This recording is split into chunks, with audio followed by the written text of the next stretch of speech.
आज मैं आपको बहुत ही महत्वपूर्ण, बहुत आवश्यक जानकारी देने जा रही हूँ। ये जीवन में आपके बहुत बड़े ट्रांज़िशन, क्रिटिकल इवेंट जो घटनाएँ घटने वाली हैं, उसके बारे में एक इंडिकेशन है। अतः इस वीडियो को आप अंत तक अवश्य देखें। नमस्कार, मैं सुचेता, एस्ट्रोलॉजर और एनर्जी ऑडिटर।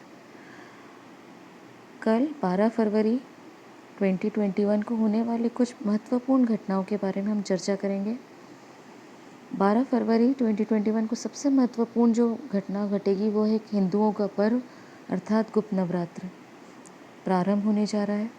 सनातन परंपरा में हम प्रत्येक वर्ष 4 नवरात्र मनाते हैं। उनमें से 2 प्रकट और 2 गुप्त नवरात्र होती हैं। 2 प्रकट कौन सी हैं? चैत और शारदीय। गुप्त नवरात्र बहुत पावरफुल, बहुत इंटेंस होती हैं। इसलिए इस साधना को, नियम धारण, तपस्या जो भी हम करते हैं, नियमों को हम गुप्त रखते हैं, इसीलिए इसे गुप्त नवरात्र कहते हैं। हम जानते हैं कि नवरात्र एक ऐसा समय है जिस समय हम 9 रात्रियों को, जैसे हम नाम से समझ सकते हैं, नवरात्रि, 9 रात्रियाँ, ऐसे दिव्य शक्तिशाली रात्रियाँ होती हैं जिस समय शक्तियों का स्पंदन हमारे जीवन में मूल चूल परिवर्तन कर सकता है, अगर हम साधना, तपस्या, नियम, व्रत के द्वारा इसका फ़ायदा उठाएं।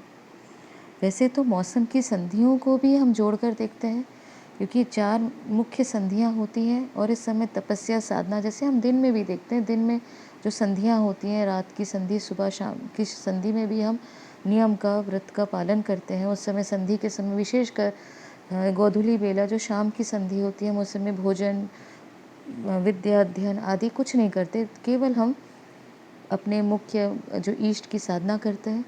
वैसे ही यह भी समय जब होता है मौसम की संधियों का, बहुत ही ऑस्पिशियस, बहुत ही शुभ समय माना जाता है और इस समय साधना का हमें विशेष फल प्राप्त हो सकता है और इसी के कारण हम अगले जो मौसम तक स्वस्थ रहते हैं, क्योंकि अगर हम नियम रखते हैं, व्रत रखते हैं, तो हमारे शरीर की शुद्धि होती है, ये सब हम जानते हैं। परंतु ये नवरात्र बहुत विशेष हमारे जीवन में असर लाने वाला है। ऐसा क्यों कह रही हूँ मैं? क्योंकि हर नवरात्र में माता का जो वाहन होता है, आगमन का और प्रस्थान का अलग अलग वाहन होता है। वैसे तो मुख्य रूप से हम माता के वाहन को अगर देखें तो शेर के रूप में ही देखते हैं, परंतु नवरात्र में ऐसा नहीं होता। माता का जो आगमन होगा वह अलग अलग रूप में माता चयन करती हैं। वह दिन के हिसाब से हम देखते हैं, कौन से दिन, कौन से वार के दिन माँ का आगमन हो रहा है, उसी के हिसाब से हम वाहन का जो प्रेडिक्शन करते हैं। और ये इसलिए बहुत महत्वपूर्ण है ताकि हम समझ सकें कि भविष्य के गर्भ में क्या छिपा है, आगे वाली जो घटनाएं हमारे जीवन में घटने वाली हैं वह किस प्रकार से होंगी, शुभ होंगी, अशुभ होंगी, हमारे जीवन को किस तरह से परिवर्तन हमारे जीवन में लाएंगी, सूखा पड़ेगा कि बारिश होगी, सुख आएगा कि दुख आएगा। इसीलिए हम माता के वाहन को बहुत ही ज़्यादा महत्व देते हैं। और इस बार जो माता का जो वाहन है, आगमन का भी, प्रस्थान का भी, बहुत ही खतरनाक घटनाओं का संकेत दे रहा है। और यही नहीं, माता का वाहन ही नहीं, अपितु आकाशीय जो खगोलीय पिंड है, जो हम नक्षत्र और ग्रह के रूप में हम जिनको स्टडी करते हैं, एस्ट्रोलॉजिकल जब एनालिसिस करते हैं, उनमें भी हम देखते हैं कि बहुत महत्वपूर्ण घटनाओं को होते हुए हम देख पा रहे हैं। मैंने इसमें इंग्लिश में एक वीडियो बनाया था, आप इसको जाके देख सकते हैं।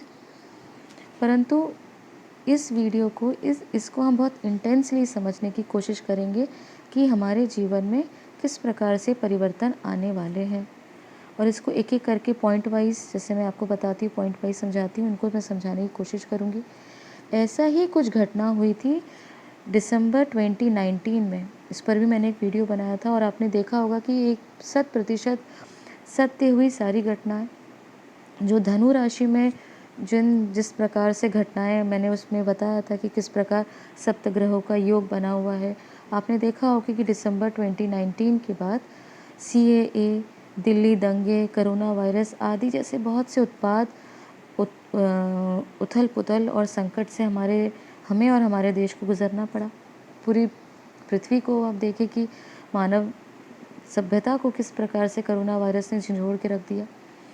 अब जो आगे वाली घटना है उन्हें हम एक एक करके समझते हैं। सबसे पहला है कि मकर राशि में 7 जो सप्तग्रही योग बन रहा है। हमने देखा था कि जैसे मैंने बताया कि दिसंबर 2019 में भी सप्तग्रही योग बना था, परंतु वो धनु राशि में बना था। इस बार मकर राशि में ऐसा योग बनने जा रहा है जो बहुत ही अशुभ परिणाम देता है, और यह मुझे ऐसा लगता है मेरी एस्ट्रोलॉजिकल स्टडी के अनुसार ये कुछ ज़्यादा इंटेंस होगा, क्योंकि इसमें आउटर प्लैनेट्स के साथ साथ जो विशेष जो योग बन रहे हैं वो भी काफ़ी इंटेंस है। 12 फरवरी को ही सूर्यदेव मकर राशि से कुंभ राशि में प्रवेश करेंगे, जो कुंभ संक्रांति भी इसी दिन पड़ने वाली है। और वो 7 ग्रह जो हम आपको बता रही हूँ सप्तग्रही योग बनने वाला है, उन ग्रहों वो कौन कौन से इनमें ग्रह इंक्लूडेड हैं, वो है सूर्य, चंद्र, गुरु, शुक्र, बुध, शनि एवं प्लूटो। जैसे ही सूर्य इस कॉम्बिनेशन से बाहर आएंगे 12 तारीख को, आप देखेंगे कि जो ये कॉम्बिनेशन का जो असर है उससे इसके बाद से स्पष्ट रूप से दिखना आरंभ हो जाएगा। क्यों? क्योंकि अभी तक सारे ग्रह अस्त थे सूर्य के प्रभाव से, उनकी ऊर्जा काम नहीं कर रही थी, वह अपना अस्तित्व जो है वह सूर्य के सामने उनका पावर जो है वो काफ़ी कम हो गया था। अब 12 फरवरी के बाद से जो ये इनकी जो एक्टिविटीज़ हैं उनमें आप बहुत ज़्यादा उथल पुथल देश दुनिया में होते हुए देखेंगे, वह भी मुख्य रूप से 24 अप्रैल तक। क्यों? क्योंकि जब तक जो इस स्थान के स्वामी यानी मकर राशि के जो स्वामी हैं शनिदेव इस स्थान से बाहर नहीं आएंगे, तब तक इसका असर बहुत इंटेंस हमारे पूरी मानव जाति पे, पृथ्वी पे हम होते हुए देख पाएंगे।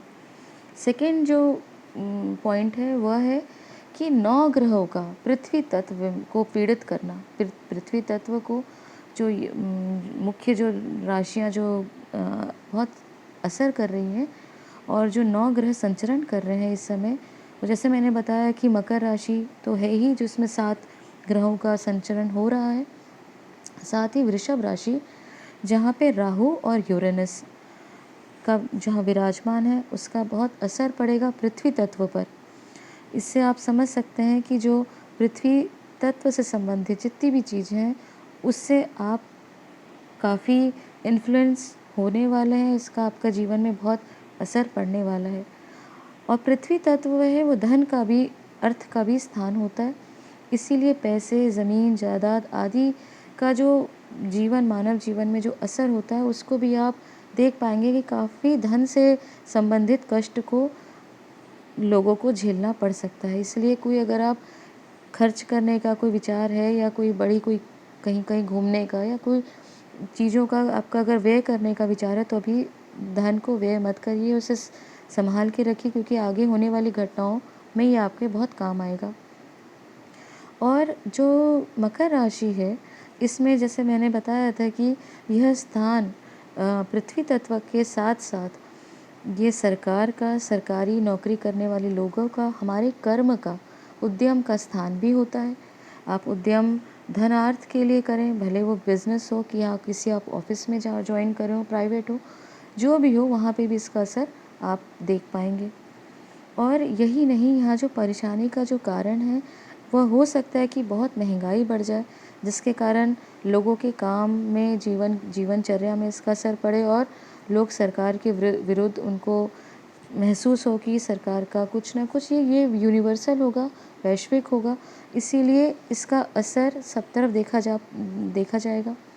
थर्ड पॉइंट जो इम्पोर्टेंट पॉइंट है यह है कि जो राहु का आंशिक काल सर्प योग भारत पर रहेगा, और इसीलिए जो राहु जो है वो लग्न में विराजमान है यूरेनस के साथ भारत की पत्री में, और इसका जो असर है वो अप्रैल 2022 तक रहने वाला है। और यह इंडिकेट करता है कि बहुत बड़े परिवर्तन को भारत को गुजरना पड़ेगा, क्योंकि राहु जो है वो बहुत चेंज का भी कारण बनता है, या इसके आप आप जो लोगों में, सोच में, विचारों में, सब तरीके से आप चेंज को महसूस कर पाएंगे। फोर्थ पॉइंट जो है वह वापस हम अपने नवरात्र पर उसको समझने की कोशिश करेंगे कि माता परम अम्बा हमें संकेत दे रही है कि जो समय आने वाला है वह कुछ कष्टकारक समय हो सकता है, और माता का जो आगमन होगा जो माता का वाहन होगा वह है पालकी। और पालकी हम जानते हैं उसे हम नेगेटिव वाहन मानते हैं, जो कष्ट, बीमारी, मृत्यु या दुख का इंडिकेशन, एक संकेत देता है। इसीलिए इस समय को, जो ये आने वाला समय है, उस समय बहुत सावधानी से और साधना को बढ़ा के इस समय को हमें देखना पड़ेगा, समझना पड़ेगा। यही नहीं, जो माता का प्रस्थान होगा वह भी बहुत ही खतरनाक वाहन, जैसे जिसको हम जानते हैं यमराज का जो वाहन है, मृत्यु के देवता का वाहन, अर्थात भैंसे का माता का वाहन होने वाला है। और आप समझ सकते हैं कि जब भैंसा के ऊपर माता विराजमान होकर जाएंगी अपने लोक में, तो निश्चित ही कोई बहुत नकारात्मक एनर्जी का, चेंज का, ट्रांसफॉर्मेशन का ये इंडिकेशन है। और जैसे हम जानते हैं भैंसा जो होता है वे बीमारी का, रोग का, दुखों का और अंत का भी रीज़न हो सकता है। अतः इस समय हमें अपनी जो इंटेंस साधना बढ़ानी आवश्यक होगी, क्योंकि जो समय भौतिक रूप से सुख सुविधाओं के लिए अच्छा नहीं होता, उसे ज्योतिष शास्त्र में आध्यात्मिक रूप से बहुत अच्छा, श्रेष्ठ माना जाता है। अतः इस समय अगर आप साधना के द्वारा इस समय को, जो ये नेगेटिविटी को आप काट लें, तो निश्चित ही अपनी स्पिरिचुअल एनर्जी, स्पिरिचुअल प्रैक्टिस से आप अपने और अपने परिवार की रक्षा अवश्य कर सकेंगे। मैंने पहले भी बताया था कि ये वर्ष जजमेंट का वर्ष है, न्याय का वर्ष है। अतः निश्चित ही कुछ बहुत बड़े चेंज, कोई मूलभूत रूप से आप चेंज को होते हुए देख पाएंगे या उसका एक हिस्सा बन पाएंगे। इसीलिए आपको इस समय अपनी जो नवरात्र की साधना जो है उसे में बढ़ाना बहुत उत्तम रहेगा। यह समय भूकंप, सुनामी, रोग प्रकोप का हो सकता है और देवी परम्बा ही इस समय इस नेगेटिविटी से बचा पाएगी। इसलिए अपनी स्पिरिचुअल प्रैक्टिस को बढ़ा के अपनी और अपने परिवार की रक्षा आप कर सकते हैं। ये जानकारी यहीं तक। अगर ये आपको जानकारी लाभदायक लगे तो हमारे चैनल को अवश्य लाइक करें, सब्सक्राइब करें। यह बिल्कुल मुफ्त है, जिसका कोई आपको चार्ज नहीं लगता, जिससे आपको आने वाले वीडियो की नोटिफिकेशन मिल जाएंगे। अगर यह वीडियो आपको अच्छा लगे तो अवश्य इसे शेयर करें। धन्यवाद।